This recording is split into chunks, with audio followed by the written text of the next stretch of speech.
David, llongyfriadau braf bod yn rhan o'r dathliadau ac yn dechrau nhw? Roedd o'n braf i chwarae gêm i dechrau ennill unwaith eto yn braf i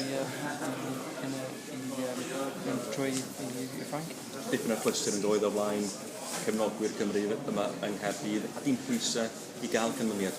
Na, ddim pwysau, jyst mynd allan, mwynhau gêm, ennill y gêm ac mwynhau y diwedd y celebrations efo'r fans. Ie, oedd hi'n special. Roedd yn special, noson i bawb ac gobeithio ni gael un o ddau arall yn y mis nesaf. A mae'n gymaint rwan does, David wedi edrych ymlaen at fel rhwng rwan a mis Mehefin nesaf yn Ffrainc.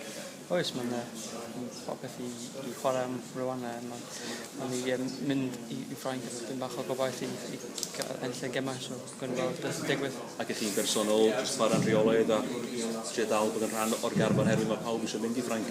Ie, of course, jyst chwarae i Forest gymaint o posibl a trio mynd i Ffrainc yn diwedd y tymor.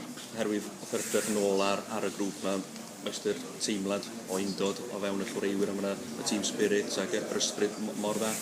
Oes, mae'r team spirit yn dda, mae'r grŵp wedi bod yn fynd gilydd am un o ddau blynedd wan, mae pawb yn nabod i gilydd, so mae'n neis dod i efo Gymru chwarae yn y gemau. Ac edrych ymlaen at y dro mis Rhagfyr pan fydd yr enw yn cael ei tynnu i weld pa grŵp o Gymru? Ie, bydd o'n edrych ymlaen i hynny.